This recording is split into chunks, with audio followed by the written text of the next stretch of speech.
Assalamualaikum warahmatullahi wabarakatuh. Ya, ada suaranya Pak Pram di sini. Mohon maaf karena Ibu lagi numpang. Oke, pertemuan ke-6 ini Ibu akan lanjutkan materi hari ini. Yuk kita lihat saja. Di sini untuk mata kuliah perikanan dan peternakan, ya Ibu akan share. Ya, sebelumnya setelah Anda melihat kuis-kuis Anda bagaimana ya, baru bisa mencapai 100 kalau sudah mengulang. Oke, untuk hari ini kita lanjutkan lagi terkait dengan setelah kita mengolah. Ya, sebenarnya ada banyak sekali contoh. Kalau kalian kemarin memperhatikan apa yang Ibu sampaikan, ada pengolahan menggunakan suhu tinggi maupun suhu rendah. Sekarang tanpa menggunakan pengolahan itu pun kita bisa melindungi produk dengan cara bagaimana kalau pengemasannya yang kita perhatikan, ya. Karena pengemasan di sini merupakan suatu cara atau perlakuan pengamanan terhadap bahan pangan agar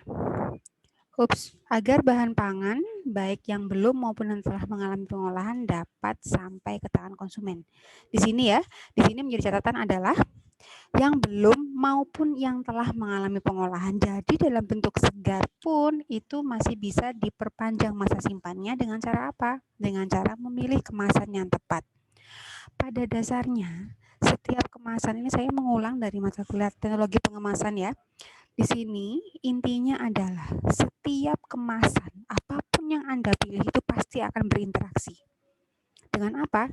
Baik dengan bahan pangan maupun dengan lingkungan sekitar. Kalau Anda lihat di gambar yang bawah ya, bagaimana interaksi itu bekerja. Di sini ini adalah contoh untuk interaksi pada bahan pangan. Kenapa kok bahan pangan itu butuh dikemas? Anda lihat di sini, bahkan hanya dengan cahaya saja. Itu ternyata dia mampu melepas suatu ikatan. Ya, dengan cahaya saja itu bisa melepas ikatan-ikatan, baik itu ikatan protein integral ya, maupun beberapa ikatan baik itu hidrofobik maupun hidrofilik, sehingga pastinya akan merubah komposisi atau sifat fisika kimia suatu bahan, apalagi bahan pangan. Interaksi bahan pangan dengan lingkungan yang negatif, maksudnya negatif itu berarti berdampak yang tidak baik untuk bahan pangan.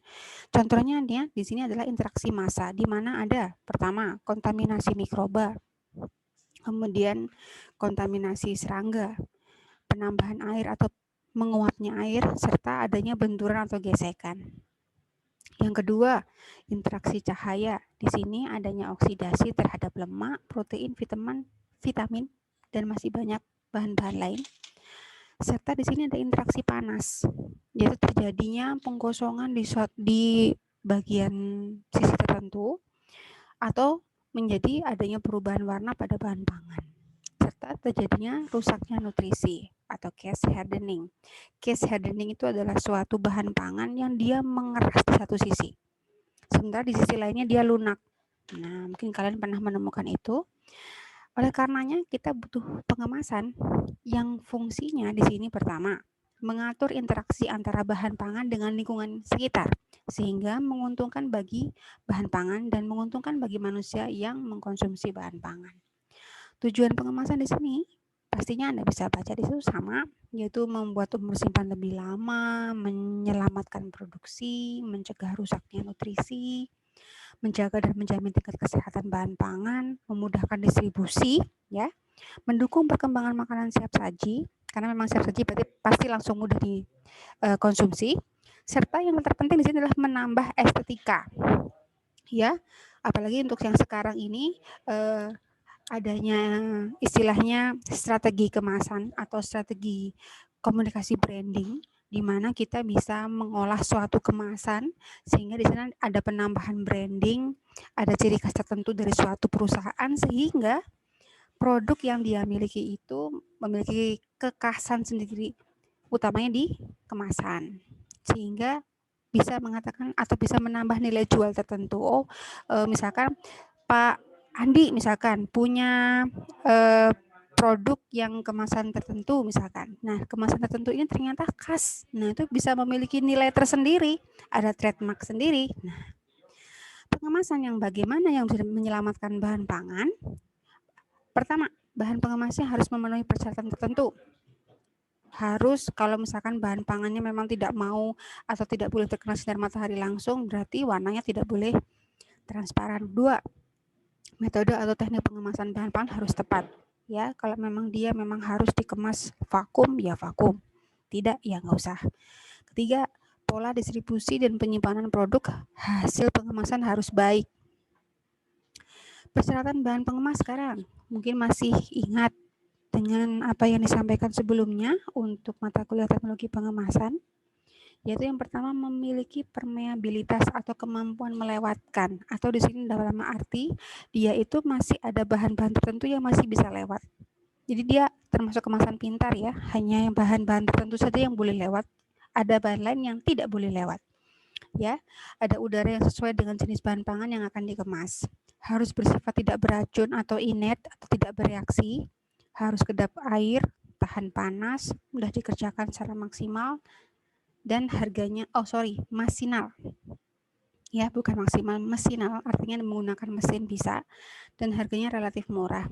Sekarang ada pertanyaan, loh Bu, kok bisa ya kemasan itu bisa melewatkan udara? Maksudnya di sini adalah bagaimana ada bahan udara tertentu yang memang sengaja dimasukkan ke dalam bahan pengemas untuk mempertahankan kerenyahan. Contoh, dengan menambahkan gas CO2 kepada suatu kemasan. Ya, jadi memang untuk mengusir oksigen di situ. Di sini contoh-contoh atau jenis-jenis bahan pengemas untuk wadah utama atau bahan yang pertama kali bersentuhan dengan bahan pangan. Bisa menggunakan kaleng atau logam, botol atau gelas, plastik, kertas, kain, kulit, daun, gerabah, bambu, dan sebagainya. Untuk wadah luar atau kemasan sekunder, ya, bisa menggunakan kayu atau karton. Ini contoh ya, contoh beberapa bahan produk pangan. Kertas greaseproof ya, itu sebenarnya mirip dengan kertas roti, mirip sekali, tapi dia lebih transparan ya.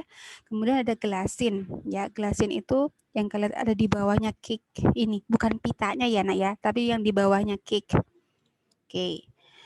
Oke, ini kenapa mengganggu? Oh, ini gelas terbuat dari campuran pasir C2O, soda abu dan alumina, bersifat inert, dia lebih kuat, sifatnya transparan, tapi kelemahannya mudah pecah. Dan ini bahaya jika memang bahan pangan itu bentuknya adalah misalkan seperti pasir gitu ya. Hati-hati karena pada saat pecah kita nggak bisa membedakan mana pecahan kaca, mana bahan pangannya. Nah, itu hati-hati, kalau bisa dihindari malah.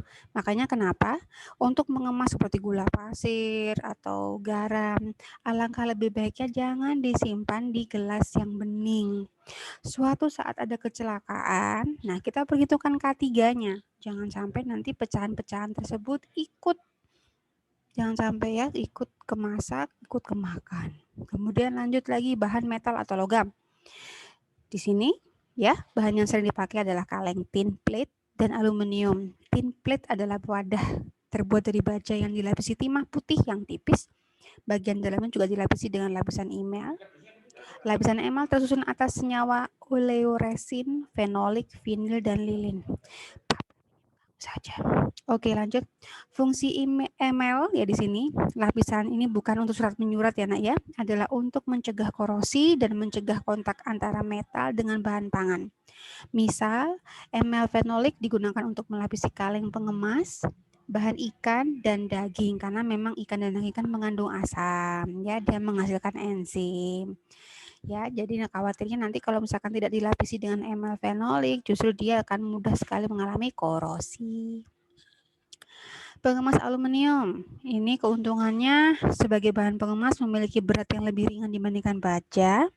Ya, ini juga kadang-kadang bentuknya dibuat seperti bentuk kaleng begitu ya, lebih tahan dari korosi. Dan karena memang dia bisa membentuk aluminium oksida, tapi kelemahannya di sini mudah berlubang dibandingkan baja dan lebih sukar disolder maksudnya, sehingga sambungan kemasan tidak benar-benar rapat. Bisa, tapi jadinya malah tidak terlalu lama daya simpannya. Beda lagi sama ini the best atau yang paling sering digunakan untuk kemasan karena memang murah, mencarinya juga cepat, yaitu plastik. Penggunaan plastik dalam pengemasan, ya, di sini. Oke, pengemasan sebenarnya sangat terbatas tergantung dari jenis makanan. Oke, sebentar.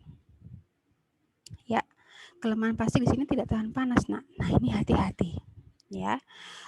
Ibu bagi cerita, atau mungkin Ibu pernah cerita ya. Jadi ada penelitian teman Ibu waktu sekolah dulu.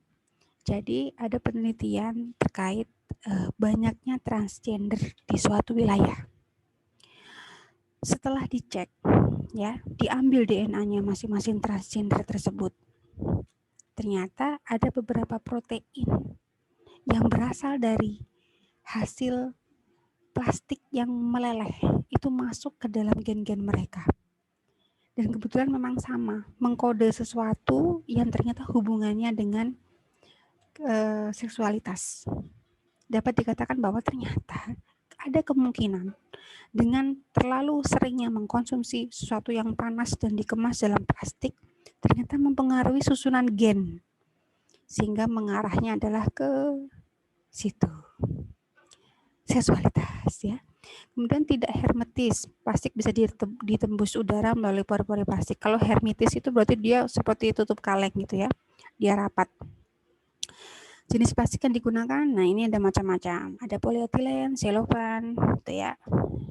Ini contoh-contoh plastiknya. Polietilen tuh yang seperti ini. Ini apakah digunakan untuk tempat makanan? Tidak, ya. No. PVC. Nah, ini kadang memang ada PVC tertentu yang digunakan untuk tempat minum. Ya, tapi kebanyakan memang tidak disarankan. Ini adalah kode-kode, ya, kode-kode yang harus kalian ingat. Apakah tempat makan kalian, tempat minum kalian mengandung tanda ini? Ya, ini contoh merek tertentu. Oke, merek tertentu. Mohon maaf. Ini simbolnya di sini 1. Ya. Mungkin kalau kalian ada yang punya untuk botol dengan apa ini? 330 mili, dia ini simbolnya 1 PET ini yang menandakan bahwa sifat plastik ini kuat dan kedap air serta gas. Plastik ini bisa melunak pada suhu 80 derajat Celcius. Jadi jangan digunakan dalam suhu tinggi ya. Plastik berwarna jernih, betul ya, digunakan sebagai kemasan minuman. Kemasan minuman, selai, minyak goreng, betul ya kalau ini minuman ya. Sambal, kecap, serta penampan plastik dalam kemasan biskuit. Plastik jenis ini sebaiknya hanya dipakai sekali. Makanya kenapa kalau masih ingat ada iklannya Kak Nicholas Saputra. Habis minum produk ini, kalau buang diapain? Dibuka tutupnya dibuang kemudian dilipat. Lanjut HDPE. Nah, ini bisa Anda baca. Masing-masing ini memang memiliki keunggulan tapi juga memiliki catatan-catatan tertentu bagaimana menggunakannya, ya. Yang memang sering banyak digunakan di bahan makanan yang bisa untuk tahan panas itu memang yang polipropilen, ya. Nah, ini kemudian sekarang ada istilah edible film atau lapisan film yang bisa dimakan, ya. Biasanya memang ini banyak tersedia atau ada ditemukan di mana? Di apel-apel impor. Apel-apel yang mengkilap itu kalau kalian kerik gitu ya, itu ada lapisan lilinnya. Bisa dibilang itu wax. Tapi sekarang memang kebanyakan namanya juga ada yang edible film. Dari mana wax itu atau edible film itu? Bisa dari agarose, dari rumput laut, ya. Kemudian ada kemasan karton. Sebenarnya merupakan bagian dari kertas namun lebih sering berfungsi sebagai wadah luar karena memang dia teksturnya lebih keras atau lebih rigid, ya. Antar molekulnya itu dia lebih rapat. Terus karton memiliki kelebihan antara lain elastisitasnya lebih kuat jika dibandingkan dengan kayu. Maksudnya elastis itu dia masih bisa melengkung ya. Seperti itu. Ini contoh untuk kartonnya. Kemudian ini ada pengemasan kaleng cold pack. Artinya apa cold pack? Ini metode ya. Metode cold pack itu artinya kalian ditutup tidak terlalu rapat, kemudian setelah dimasukkan bahannya disterilisasi menggunakan pressure cooker atau alat autoclave baru ditutup rapat. Jadi posisi bahan makanan masuk ke dalam kaleng itu masih dalam kondisi dingin, itu maksudnya. Kalau hot pack itu maksudnya adalah bahan pangan masuk ke dalam kaleng dalam keadaan panas. Ya. Kemudian segera kemudian ketika bahan itu sudah masuk, sterilisasi langsung ditutup rapat.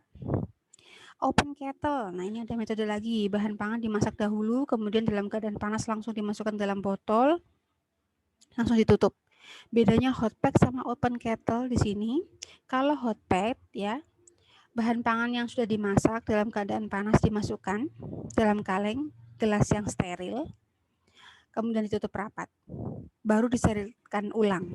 Kalau open kettle tidak, ya. Dia disterilkan dalam langsung waktu. Panas ya, posisi panas dalam kondisi steril itu langsung ditutup. Ya. Dan jadi sterilisasinya cuma ada di bahan pangan saja, tidak ada sterilisasi ulang. Maksudnya begitu kalau open kettle. Kalau hot pack kan sterilisasi 2 kali karena habis dimasak masih disterilisasi. Pengawatan lain, misalkan ada kombinasi antara pengemasan dengan penggunaan proses pemanasan.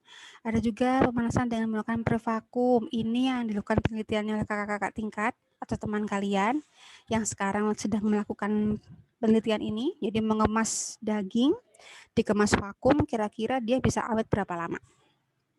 Ya. Nah ini ini contoh untuk alatnya ya, pengemasan dengan menggunakan penyinaran. Nah, kalau ini memang biaya tinggi ya, Nak, karena memang sinarnya beda. Nah, menggunakan sinar radioaktif tertentu.